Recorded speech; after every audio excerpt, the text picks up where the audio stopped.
बाबा के 10/10/2024 के मुरली।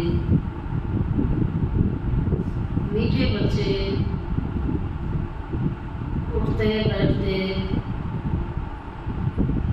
बुद्धि में ज्ञान उछलता रहे।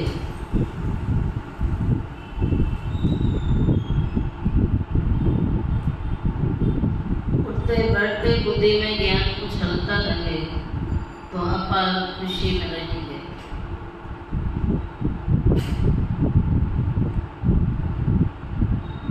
प्रश्न है, तो बच्चों को किसके संग से बहुत बहुत संभाल कर दें?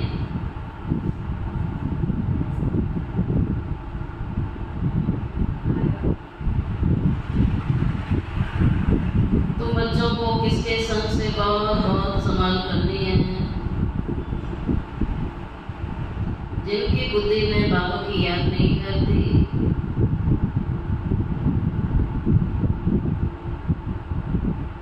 बुद्धि इधर उधर भटकती रहती है।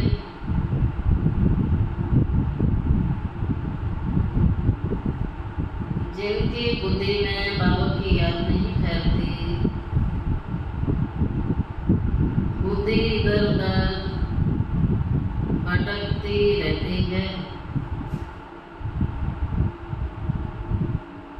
उनके संग से तुम्हें संभाल करनी है।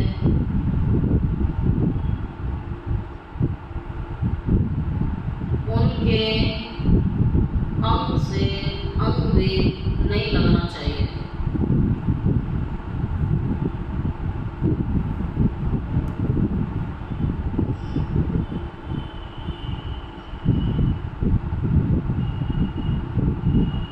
अंग से अंग नहीं लगना चाहिए। कौन सी आत्माएं को?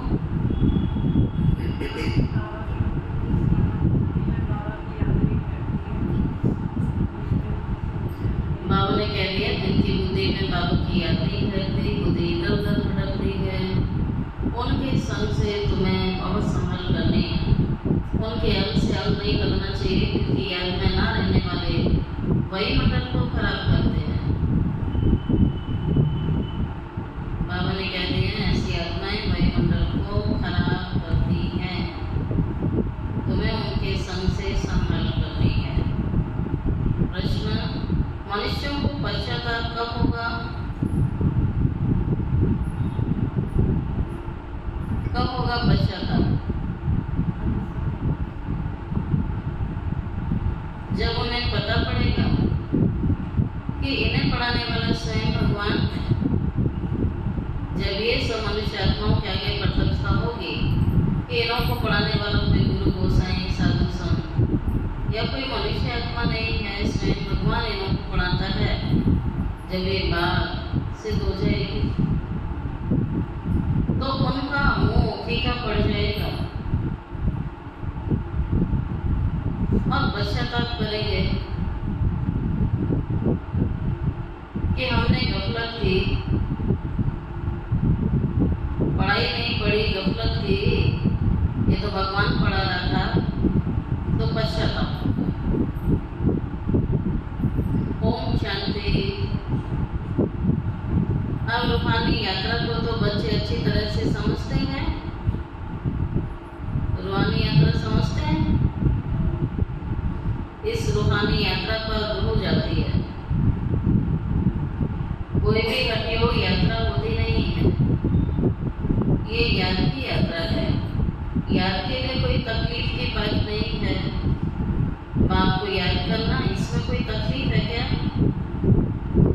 अपने पिता को याद करना, इसमें तकलीफ है क्या? बाबा कहता, मैं कोई तकलीफ तो नहीं देता हूँ ना। याद के लिए कोई तकलीफ की तो बात नहीं है। याद तो खुशी खुशी किया जाता है। बाबा कहता है, मैं तुमसे मिलने कब आता हूँ? कब आता हूँ? सवेरे विशेष आता है, शाम को आता है, दोपहर में आता है। कब आता है? सवेरे आता है। तो जिससे प्रेम होगा तो उसके लिए उठेगा नहीं क्या? उठेगा ना। बाबा ने कहा ना, प्रेम की घंटी उठाएगी उसे, अलार्म नहीं उठाएगा, अल्लाह उठाएगा उसे, परमात्मा उठाएगा। बाप को याद करना, इसमें कोई तकलीफ होनी नहीं चाहिए बच्चों को। अभी ये क्लास है, इसलिए सिर्फ कायदे से बैठना है यहाँ। बाबा कह रहे हैं, यहाँ तुम कहाँ बैठे हो? पाठशाला में बैठे हो, टीचर के सामने बैठे हो, यहाँ कायदे से होकर के बैठना होता है। तुम बाप के बच्चे बने हो, बच्चों की पालना हो रही है। कौन सी पालना हो रही है? अविनाशी ज्ञान रत्नों का खजाना मिल रहा है। बाप को याद करने में कोई तकलीफ तो नहीं है, सिर्फ माया बुद्धि का योग तोड़ देती है। बाकी बैठो, बल कैसे दी, उससे कोई याद का ताल्लुक नहीं है। बहुत ऐसे बच्चे भी हैं जो हठयोगी हैं, 3-4 घंटे बैठ जाते हैं, सारी रात भी बैठ जाते हैं। आगे तुम्हारी तो भी थी तो बढ़ी ना। अब आगे जो बढ़ी थी वो और बात है, वह बात और थी। वहाँ तुमको धंधा दौरी तो था नहीं। रात को पट्टियाँ करते थे ना बच्चे। 14 साल जब बाबा के पास पट्टी में रहे, बाबा के तो उस समय जो बच्चे थे वो अंदर ही रहते थे ना, तो कोई बाहर का तो धंधा दौरी नहीं था उनका,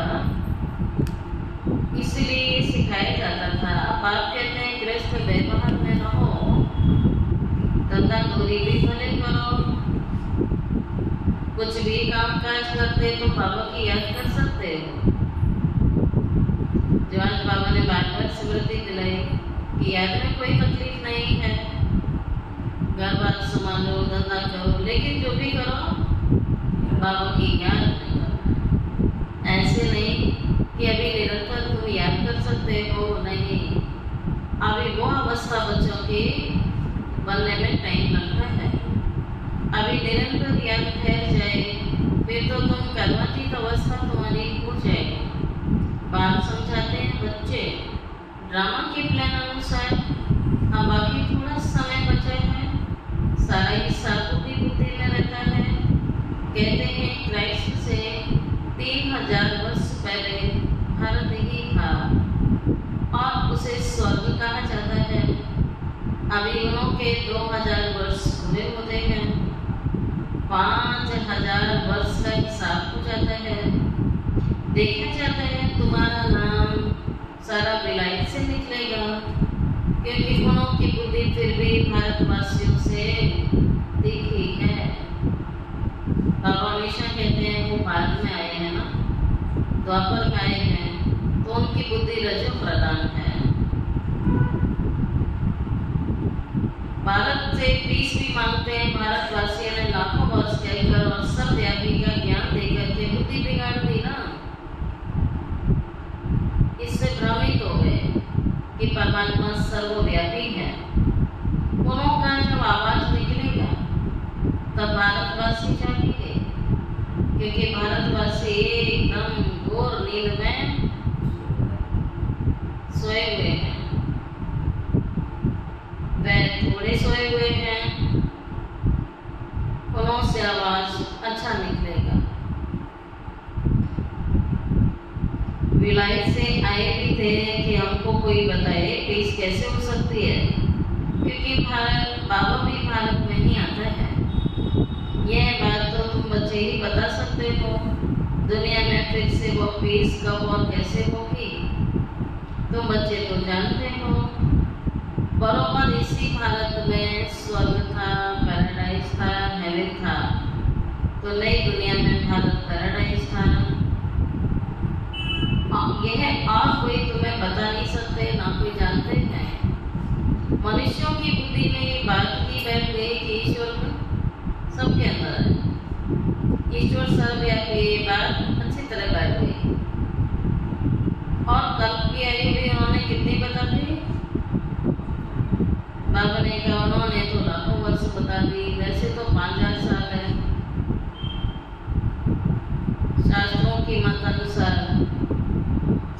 जास्ती पत्थर बुद्धि कौन बने हैं? हाँ? सबसे जास्ती पत्थर बुद्धि ये भारतवासी ही बने हैं। ये गीता शास्त्र आदि सब भक्ति मार्ग के हैं, फिर भी ये सब ऐसे ही बनेंगे। बल ड्रामा को जानते हैं, फिर भी बाप तो तुम्हें पुरुषार्थ करा रहे हैं। तुम बच्चे जानते हो, बाबा कहता है ड्रामा में हर आत्मा का पार्ट फिक्स है, फिर भी बाप हमसे पुरुषार्थ कराते हैं। पुरुषार्थ फर्स्ट है। विनाश तो जरूर होना है। बाबा हमेशा मुरली में कहते हैं जरूर होना ही है, इसे कोई रोक नहीं सकता है, क्योंकि इसकी पूरी तैयारियां भी हो चुकी हैं। बाबा भी कहते हैं विनाश तो जरूर होगा। बाबा आया है नई दुनिया बनाने के लिए, तो नई दुनिया कैसे आएगी? पुरानी दुनिया खत्म होगी तो नई दुनिया आएगी ना। ये तो खुशी की बात हुई ना। जब कोई बड़ा इम्तिहान पास करते हैं तो अंदर में खुशी होती है ना। हम यह सब पास कर देखा चक्कर बनेंगे, सारा पढ़ाई पर मना है। तो बच्चे जानते हैं बराबर बाप हमको पढ़ा करके ये बनाते हैं। बराबर पैराडाइज था, हेवन था, स्वर्ग था। मनुष्य बिल्कुल क्या हो गया मनुष्य को? बाबा कहते हैं मनुष्य बिल्कुल मुझे हुए हैं। वेद के बाप के पास जो ज्ञान है वह तो बच्चों को अभी ज्ञान दे रहे हैं। बाप की तुम महिमा करते हो ना। बाबा नॉलेज फुल है। कल सारी मुरली चलाई बाबा ने, मैं किसी से पढ़ा नहीं हूँ, फिर भी तुम्हें पढ़ाता नहीं हूँ। मेरा कोई पिता नहीं है, फिर भी मैं सबका पिता हूँ।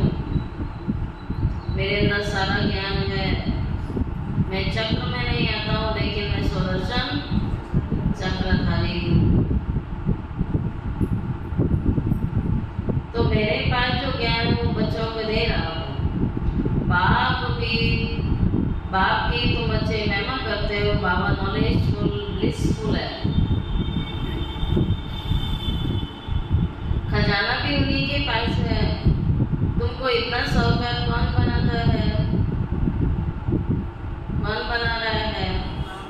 यहाँ तुम क्यों आए हो? पढ़ने आए हो, वर्षा लेने आए हो। अगर कोई की तंदुरुस्ती अच्छी है परंतु धन नहीं है, तो धन देकर क्या होगा? हेल्थ अच्छी है, धन नहीं है, तो भी तो कमी हुई ना। बैकुंठ में तो तुम्हारे पास धन रहता है। यहाँ जो जो साहूकार हैं, इस दुनिया के में कितना नशा रहता है। हमारे पास तो इतना धन है, ये कारखाने हैं, और शरीर छोड़ा तो सब खलास। तुम तो जानते हो हमको बाबा की जन्मों के लिए इतना खजाना देते हैं। बाप खुद तो खजाने का मालिक कभी नहीं बनते, तो बच्चों को मालिक बनाते हैं। यह भी तुम जानते हो। विश्व में शांति तो सिवाय गॉडफादर के कोई स्थापन कर न सके। सबसे फर्स्ट क्लास चित्र है त्रिमूर्ति गोले वाला। बाबा कहते त्रिमूर्ति और गोले का चित्र बहुत अच्छा है। इस चक्र में सारा ज्ञान भरा हुआ है। तुम्हारी ऐसी कोई वंडरफुल चीज होगी तब वो समझेंगे इसमें जरूर कोई ऐसा राज है। बच्चे कोई छोटे छोटे खिलौने बनाते हैं, वो बाबा को पसंद नहीं आते हैं। बाबा के तो बड़े बड़े चित्र बनाओ, छोटे छोटे बाबा को पसंद नहीं आते हैं। बाबा तो कहते हैं बड़े चित्र लगाओ जो दूर से कोई पढ़कर समझ सके। मनुष्य अटेंशन बड़ी चीज को देता है। इसमें क्लियर दिखाया हुआ है। उस तरफ है कलयुग और इस तरफ है सतयुग। बड़े बड़े चित्र होंगे तो मनुष्यों का अटेंशन खींचेगा, टूरिस्ट भी देखेगा, समझेंगे भी, अच्छी तरह से। यह भी जानते हैं क्राइस्ट से 3000 साल पहले ये विश्व स्वर्ग थी, पैराडाइज थी।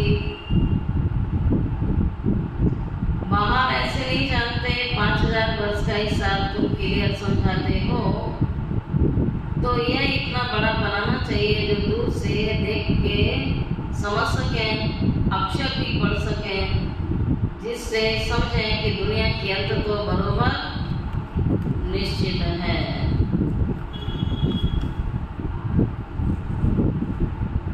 बॉम्ब्स तो तैयार होते ही रहते हैं।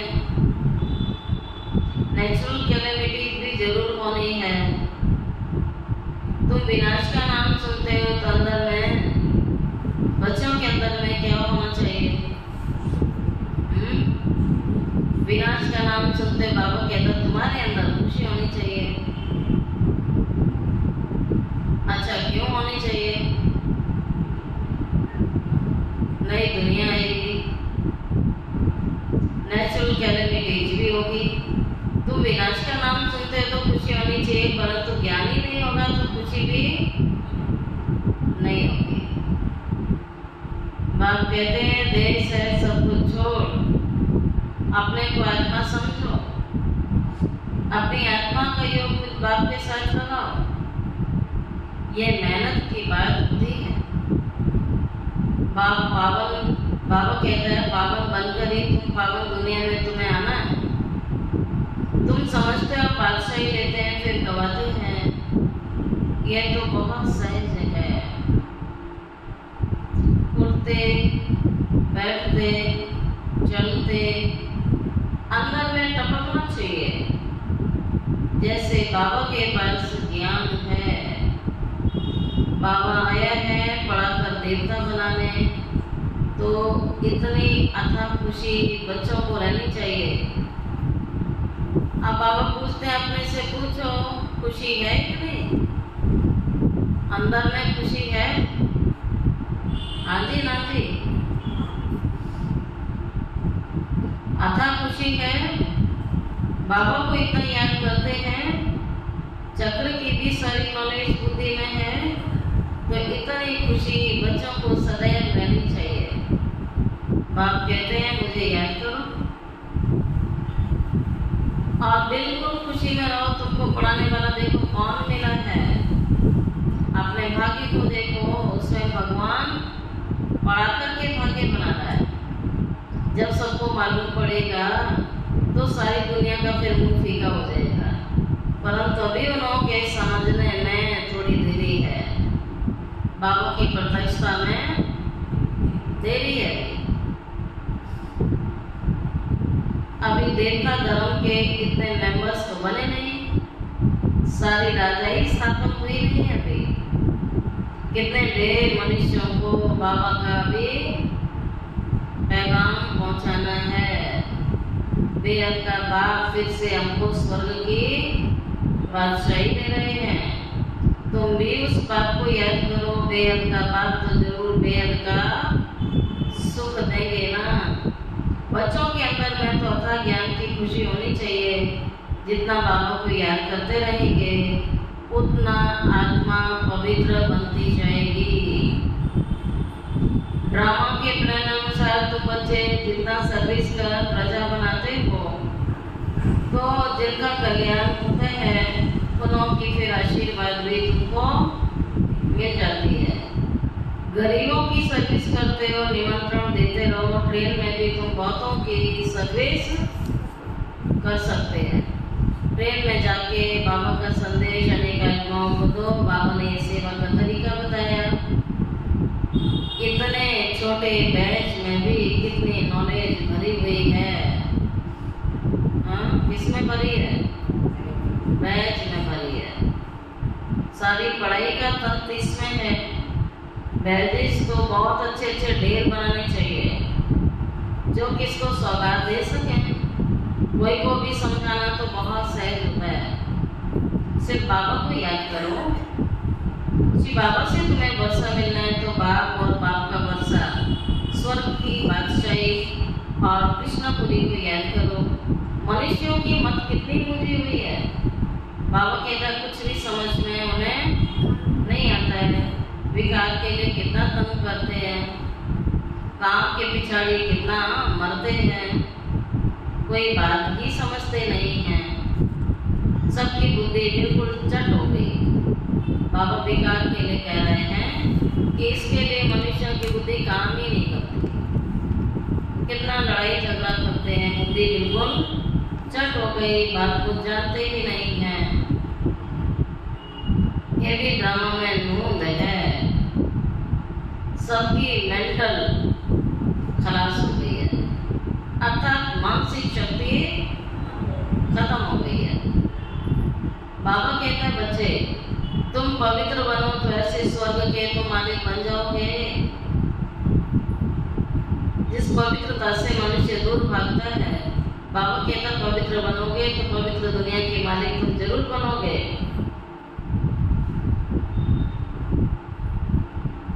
परंतु समझते नहीं है, आत्मा की ताकत सारी निकल गई। कितना समझाते हैं, फिर भी पुरुषार्थ कराना होता है ना। बाबा ने कहा है पुरुषार्थ में कभी भी थकना नहीं होता है, पुरुषार्थ करते रहना है, हिम्मतहीन नहीं होना है। बाबा कहता पुरुषार्थ जरूर करो, पुरुषार्थ में कभी नहीं थको।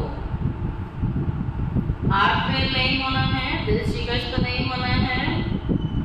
इतनी मेहनत की, ऐसे सोचते हैं ना, ये हार्ट फेल होना होता है। इतनी मेहनत की, भाषण से एक भी नहीं निकला, लेकिन तुमने जो सुनाया उसे जिसने भी सुना उसको छाप तो लग गई ना। पिछाड़ी में सब जानेंगे जरूर, सब आएंगे जरूर। तुम बीके की यथा महिमा निकलने वाली है थी, परंतु एक्टिविटी देखते हैं ना तो जैसे एकदम बेसमझी की। बाप कहते हैं कई ऐसे बच्चे हैं कोई रिगार्ड ही नहीं है, पहचान ही नहीं है, बच्चों की चलन अभी तक सुधरी नहीं है, एक्टिविटी ठीक नहीं है।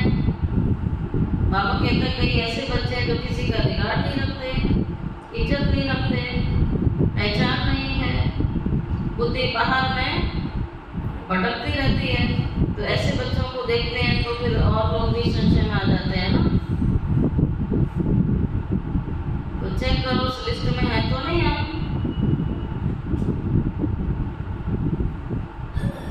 बुद्धि बाहर में भटकती है, बाबा को याद करें तो मदद मिलेगी।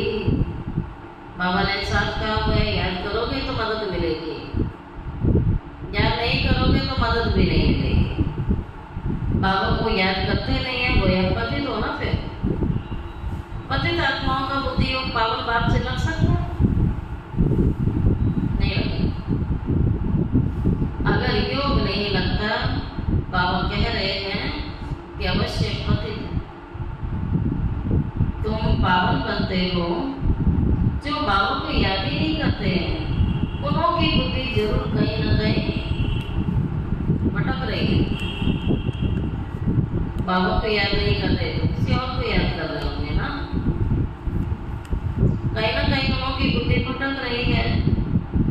उनके अब बाबा ने आज दर्शन दिया ना मुरली में, जिनकी बुद्धि भटकती है तो उनके साथ अंग से अंग मिलना नहीं चाहिए। ये बाबा ने आपको क्लियर कर दिया, उनसे संभाल कर लो। ना उनके हाथ का भोजन खाओ, ना उनसे टच करो, ना उनका संग करो, ना उनसे जास्ती वार्तालाप करो। ऐसी आत्माएं आपकी स्थिति क्या करेगी? खराब करेगी। क्योंकि याद में नहीं रहने वाले वातावरण खराब कर देते हैं। आज की मुरली के मुख्य पॉइंट है, किन किन बच्चों का संग नहीं करना है। किसको समझा रहा है? जो समझने वाले बच्चे हैं, बाबा उन्हें समझा रहा है।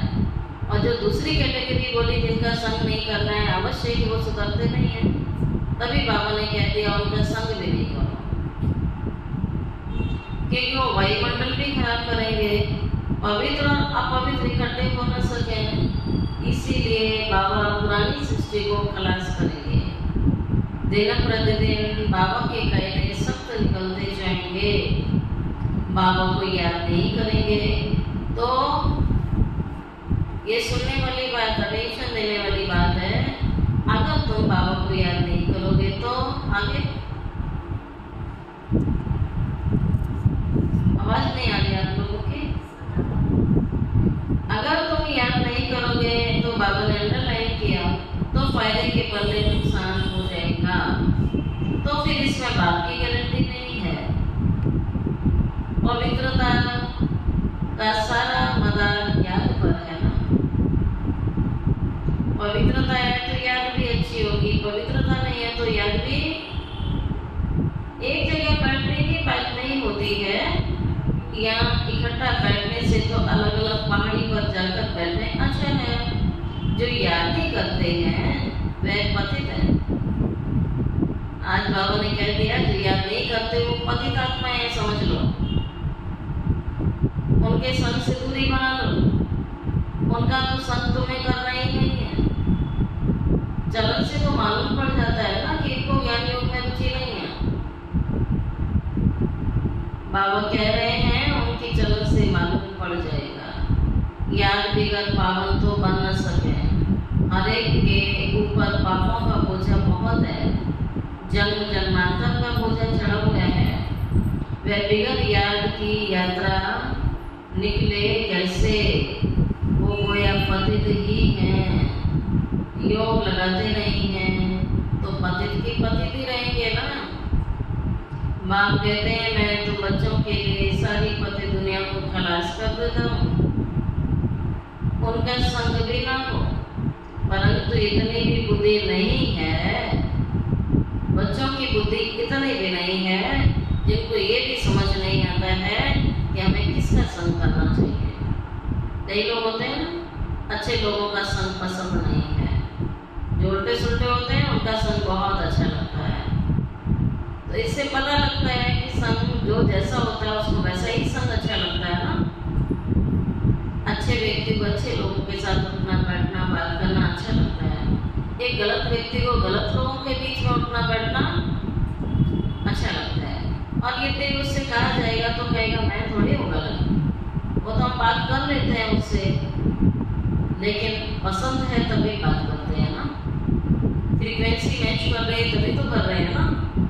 तो आज बाबा ने इसी के लिए मरेज बोली है। अवस्था अच्छी बनाने के लिए ऐसी आत्माओं से, उनकी संग से बिल्कुल दूर हो जाओ। तुम्हारा प्यार पावन का पावन के साथ ही होना चाहिए, यह भी बुद्धि चाहिए ना बच्चों को। तो बाबा ने आज कहा कि कई बच्चों की कितनी भी बुद्धि नहीं है, जिन्हें ये भी समझ में नहीं आता है कि किसका संग करना चाहिए। स्वीट बात, स्वीट राजधानी के सिवाय आपको एक तुम्हें याद नहीं आना चाहिए। इतना सब त्याग करना कोई मासी का घर नहीं होता है।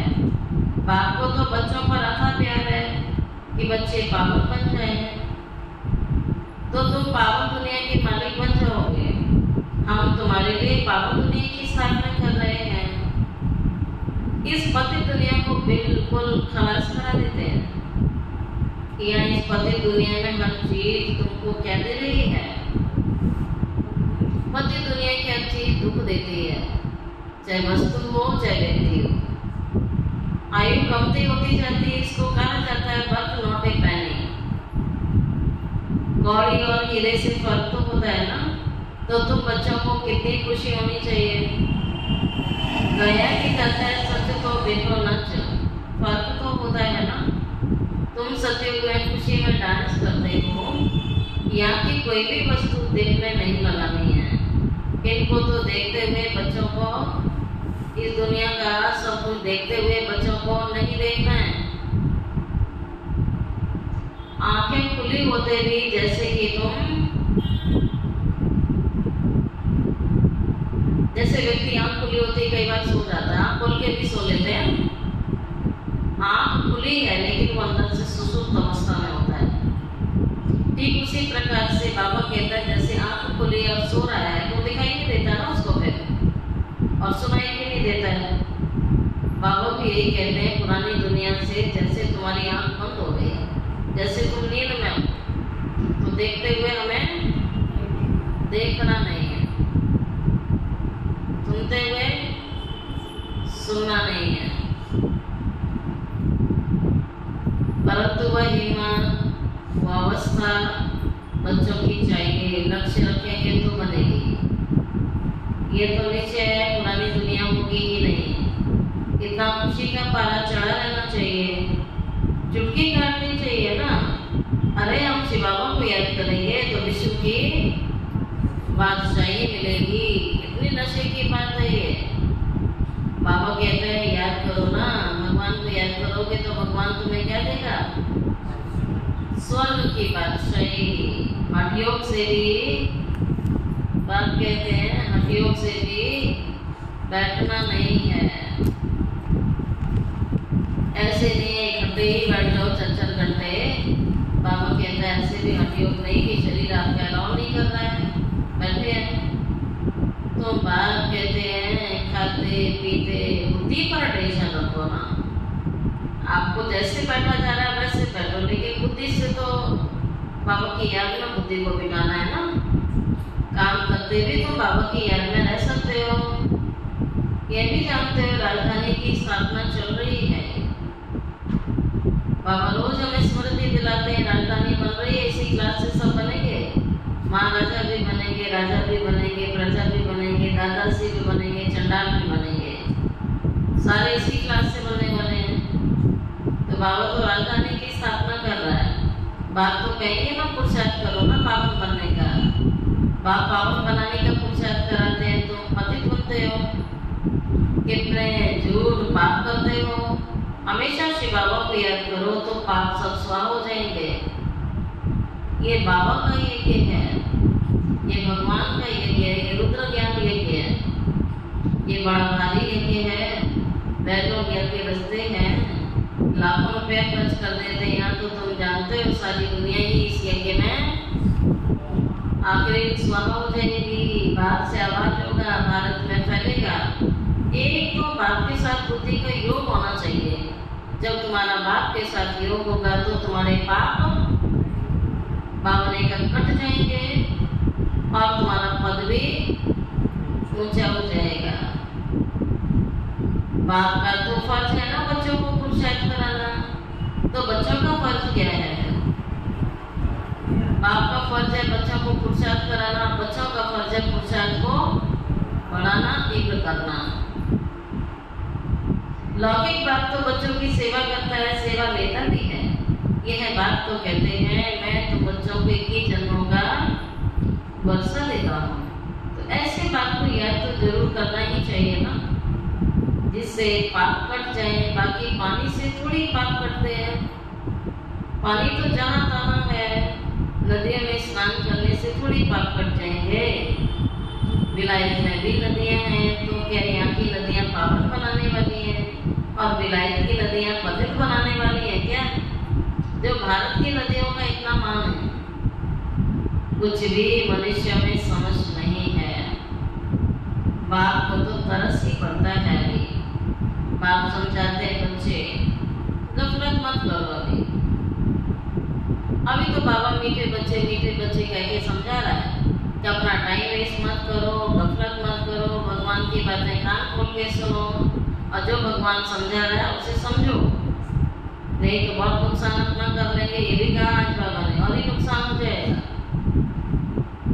बाबा इतना गुलगुल बनाते हैं तो मेहनत खुद भी तो करनी चाहिए ना। अपने ऊपर रहम करना है, भगवान की श्रीमत पर चलना, भगवान का कहना मानना, बाबा को याद करना, बाबा की पढ़ाई को पढ़ना, यही रहम करना है। अच्छा मीठे मीठे सिखिलते बच्चों प्रति माता पिता प्रार्थना का याद प्यार, गुड मॉर्निंग और नमस्ते। रूहानी बच्चों की रूहानी बात दादा को याद प्यार, गुड मॉर्निंग और नमस्ते नमस्ते नमस्ते। शुक्रिया बाबा, शुक्रिया बाबा, शुक्रिया बाबा। अब सुनेंगे धारणा के लिए मुख्य सार। फर्स्ट पॉइंट है, क्या बोले आज बाबा? विशेष क्या बोले?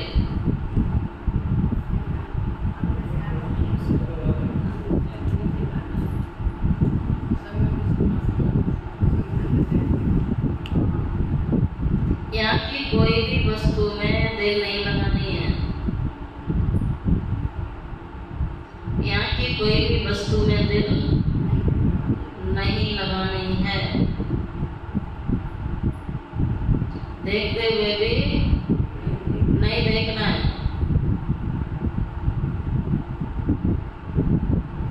देखते हुए भी नहीं देखना है। आंखें खुली होती भी जैसे नींद का नशा रहता है, ऐसे खुशी का पारा चढ़ा हुआ होना चाहिए। बच्चों को खुशी का पारा चढ़ा हुआ रहना चाहिए।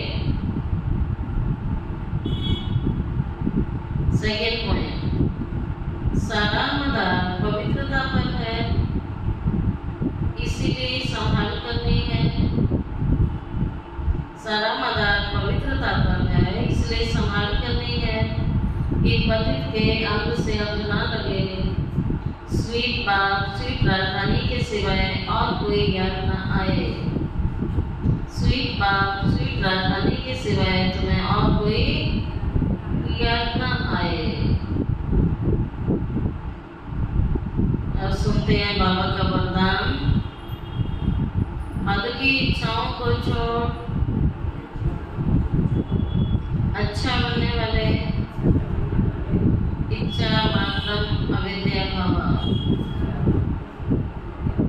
हद की इच्छाओं को छोड़, अच्छा बनने वाले इच्छा मात्रम अविद्या भाव। मन में कोई भी हद की इच्छा होगी तो आपको अच्छा बनने नहीं देगी। जैसे धूप में चलते हो तो परछाई आगे जाती है ना, धूप में चलने से परछाई आगे आगे भागती है ना। उसको अगर पकड़ने की कोशिश करो तो पकड़ नहीं सकेंगे, क्योंकि जितना तेजी से आप दौड़ेंगे उतना तेजी से परछाई उससे तेज भागती है। पीट करके आ जाओ, टर्न कर लो, मोड़ लो अपने को, तो परछाई पीछे पीछे आएगी।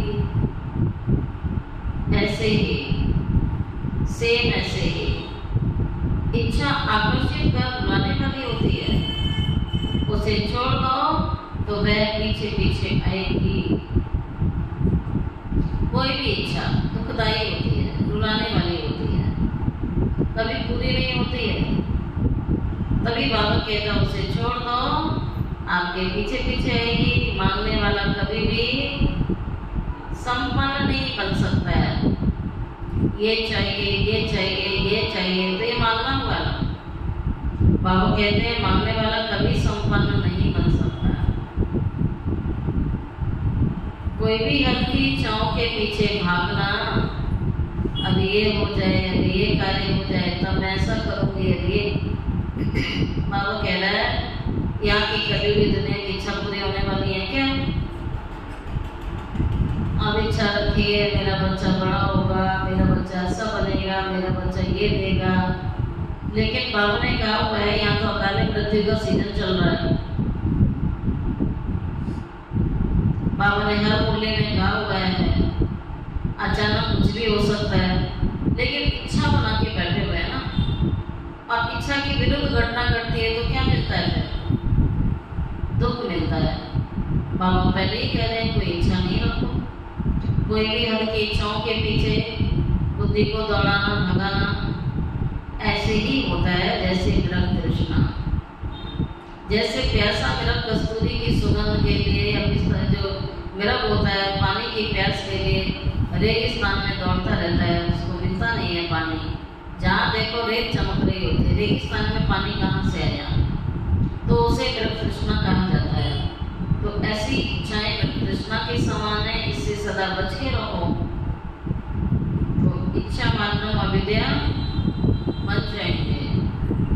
और आज की मुरली का स्लोगन है अपने श्रेष्ठ कर्म, बस श्रेष्ठ चलन के द्वारा दुआएं जमा कर लो तो पाप जैसी बैटरी लोहे के समान अनुभव होगी। श्रेष्ठ कर्म व श्रेष्ठ चलन के द्वारा, ये दो चीजों के माध्यम से बाबा ने क्या क्या जमा कर सकते हैं? दुआएं। एक तो श्रेष्ठ कर्म, दूसरा श्रेष्ठ चलन के द्वारा दुआएं जमा कर लो तो पाप जैसी बात भी रुई के समान अनुभव होगी। दुआओं के कारण पाप जैसी बात भी रुई के समान अनुभव होगी। अच्छा, ओम